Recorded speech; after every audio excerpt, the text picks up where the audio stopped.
What is going on, YouTube universe? My name is Trent and welcome to the Hip and Shoulder, the channel where we discuss everything Australian rules football. And it is that time of the week yet again, ladies and gentlemen. That time of the week where I make some sexual innuendos and mention that it is time for us to get our tips in. We have 2 rounds of home and away action left for the 2024 season, and the second to last round kicks off tonight at Marvel Stadium. But before we dive into the action for round 23, it is time to solemnly reflect on the disaster that was round 22. Now, thankfully, I wasn't the only one who had an incredibly poor weekend. That doesn't mean, however, I am not still very upset with the outcomes that I had. 4 out of 9 seems to be the median for me. I got 3 out of 9 this week, only managing to collect wins from Sydney, Port Adelaide and Hawthorn. We tipped Sydney by 16 against Collingwood and they won by 3 points. We then went on a losing streak tipping Brisbane, North Melbourne, Fremantle and Essendon, with GWS, West Coast, Geelong and the Gold Coast getting up respectively. As I mentioned, we tipped Port Adelaide and Hawthorn to defeat Melbourne and Carlton, and they did so. But then I went on a bit of a slide to finish the round off, because we tipped Richmond to defeat St Kilda, and we tipped the Bulldogs to defeat Adelaide, both of whom were beaten quite soundly. That being said, as I said, 5 out of 9 was the most correct amount of tips made within my personal tipping competition, so congratulations must go to Rockstar Pool 69, Matt Lamb 24, Lucas I God 44, Dusty Fendoff 4, Tritter H, Mason Slip Cox, and Durable Lamb 6. Congratulations to each and every one of you for leading the competition for round 22 with the most correct amount of tips. And looking at the overall leaderboard, this is how we are placed with our top 10 with only 2 weeks left.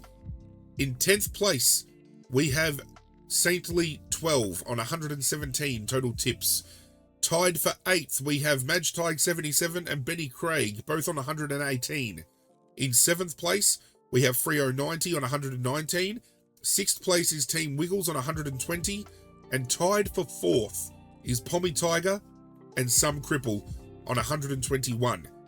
Our top 3, in 3rd place, we have Mikey is a Rat on 123 tips. In 2nd place, we have Dusty Fendoff 4 on 124 total tips. And our leader, and he has been for a couple of weeks now, is Dan Cash, leading the competition by 3 tips total with 127.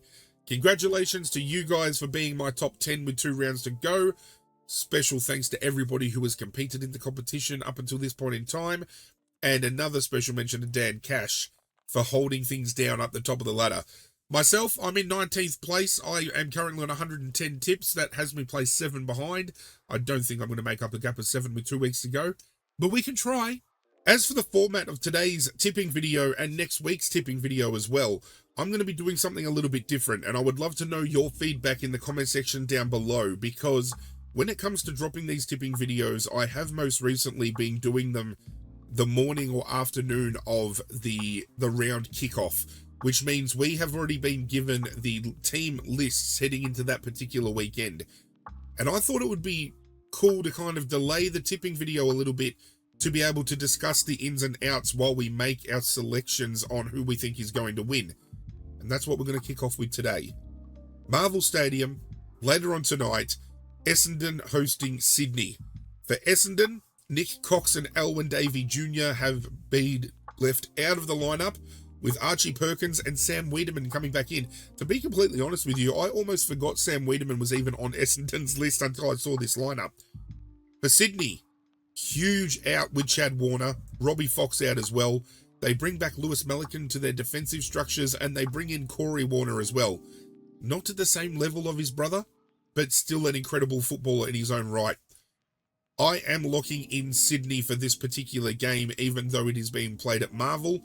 Defensively, Essendon over the last couple of weeks have been terrible. They have failed to convert rather easy shots on goal, which cost them severely last week against the Gold Coast. Kicking 1 goal 9 in a quarter where Gold Coast only kicked 2 goals, one of which was after the siren for the win, is huge. Sydney, Huge win last week against the ropes against Collingwood. Came back from 35 odd points down to win it by a handful of points. I think they're finding their mojo, they're finding their groove, and if Essendon leave the door open, Sydney's going to not just kick it open, they're going to kick it right off its fucking hinges. Don't you worry about that. Saturday afternoon at the MCG, we have Collingwood taking on Brisbane. For Collingwood, Joe Richards is out and Will Parker is in. For Brisbane, Jackson Pryor and Henry Smith are out, with Harry Sharp and Eric Hipwood both back into the lineup. Both of those players just strengthen Brisbane's team infinitely, and while we have two teams coming off of losses last week, I think Brisbane is still better suited in this game, regardless of the fact that it's at the MCG. Too big of a game for Brisbane to fumble. If Brisbane lose this game, their chances of top 4 and a potential top 2 finish are almost diminished. If Collingwood lose this game, their top 8 chances are pretty much cancelled out. So there's a lot to fight for both teams here. I just feel the injuries might impact Collingwood a little bit too much, and Brisbane is going to win a close contest. People's First Stadium sees the Gold Coast Suns go back home after an emphatic after the siren victory off the boot of McAndrew against Melbourne, who were great against Port Adelaide for 3 quarters and then let Jason Horne-Francis run away with the game off his own boot. For Gold Coast, Alex Sexton is out for Tuke Miller, Clayton Oliver out for Melbourne, with Jake Bowie coming back in. This is a Melbourne outfit with no Christian Petrarca, with no Clayton Oliver, a Alex Neil-Bullen that is all but checked out because he wants to go back to South Australia, contentious, rumours about Jack Viney potentially joining North Melbourne. I think the win away for Gold Coast last week is going to mean going back home is going to give them a hell of a lot more momentum. They're going to beat Melbourne by about 4 or 5 goals. Quite easily. I can see it happening, and I think it is going to happen. NG Stadium, GWS versus Fremantle. Another game that has huge implications. This is a game for Fremantle that they have gone from almost a top 4 lock to missing the 8 completely if they lose this game. For GWS, everything on the line here. For a top 8 finish, they can potentially push for a top 4 finish if they can win their next 2 games. 2 teams, very precarious positions, very similar circumstances. This is going to be a belter of a game. For GWS, Harvey Thomas, Xavier O'Halloran, and Max Gruzeski is out. We have Toby McMullen, Kieran Briggs, and Stephen Caniglio coming back in. For Fremantle, Matt Taberner and Carl Warner are out, with Liam Reedy making his debut for the club, as well as Nathan O'Driscoll being brought back in. Fremantle, we still no Josh Tracy up forward. We still don't have Sean Darcy, but we do have Liam Reedy coming in. GWS going in with Kieran Briggs. Kieran Briggs is a brute of a man. He's going to be coming up against 2 different types of ruckmen, so it's going to be interesting to see how things flow. I have gone GWS marginally here, but I am incredibly tempted to go against the grain and change my tip to Fremantle, because I feel even though Josh Tracy is not deep forward, they still have a potent enough forward line to get scores on the board. They've still got Jai Amos. They've got Patrick Voss. Luke Jackson can pop up. Frederick will hit the scoreboard. Swikowski, Banfield. Sarong kicked 3 last week in a losing affair. They have avenue to go. I just don't know whether GWS are batting a little bit too deep to be ran with for 4 quarters. Saturday night, showdown in South Australia. Port Adelaide taking on Adelaide. Port Adelaide are without Todd Marshall. Ryan Burton comes in. Adelaide without Taylor Walker. Lachlan Gallant comes back in. I believe Gallant kicked something like 8 goals the week prior in the Sandful, so coming in with some huge form. Both clubs picking up huge wins respectively last week. Port Adelaide coming from behind, securing a very hard-fought contest. Adelaide running all over the top of the Bulldogs from start to finish. It's very hard to tip how this way it's going to fall, because I believe when it comes to the showdowns, Adelaide in recent memory have had the better run of the mill, but I feel Port Adelaide, if they're to be taken seriously, they win this game. Saturday night rounds out at Marvel Stadium with St Kilda hosting Geelong. St Kilda will be without Angus McLennan. Hugo Garcia comes in.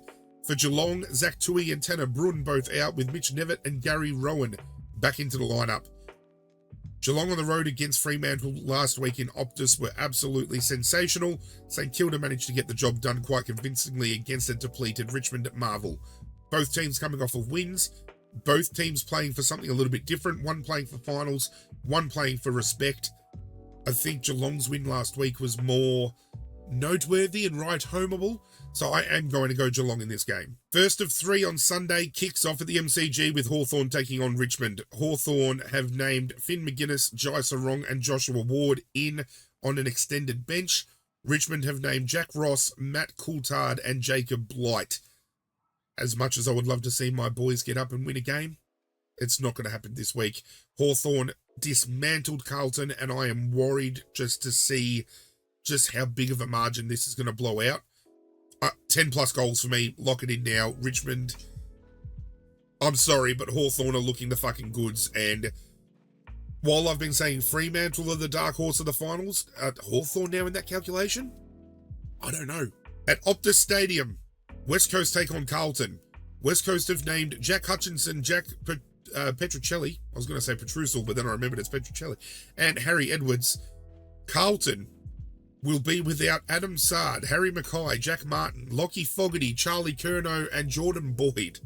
They have named Lewis Young, Jackson Biggs, Cooper Lord, Jack Carroll, Corey Durden, Harry Lemmy, Billy Wilson, Ashton Muir, and Dominic Acui.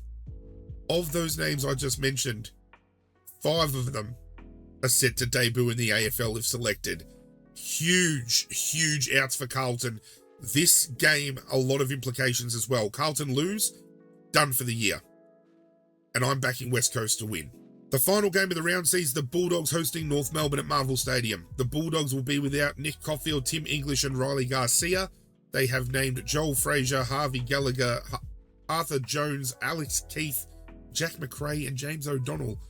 North Melbourne without Harry Sheasel and have named Dylan Stevens, Zach Fisher, George Wardlaw and Callan Dawson. I have locked in the Bulldogs even though they'll be without Tim English. Something tells me deep down North Melbourne are going to win this game and are going to put a dagger into the heart of the Bulldogs fans. Because it's a typical Bulldogs thing to do. Lose against Adelaide last week, come up against a team that you're supposed to bounce back against and lose again. Very much on the cards. I feel something tells me it's going to be an upset here at North are going to win, but I'm backing the Bulldogs. That is it for today's video. Do hope you guys enjoyed, and I do thank you for sticking with me. My voice is a bit croaky. I've been a little bit unwell the last few days, but nothing will ever stop me from slipping my tips in. You know what I'm saying? Do continue to hit that like button down below if you do enjoy what I do. Hit that subscribe button as well and get on board the community we are building. I appreciate every single one of you for not only getting on board with the competition if you have, but all the likes you leave, the views you leave, the comments you leave. Slowly but surely, we are building this channel and I cannot wait to see where we go moving forward. But that's it from me, guys. I'm out of here. Good luck to your teams this weekend. And as always, I will catch you guys next time.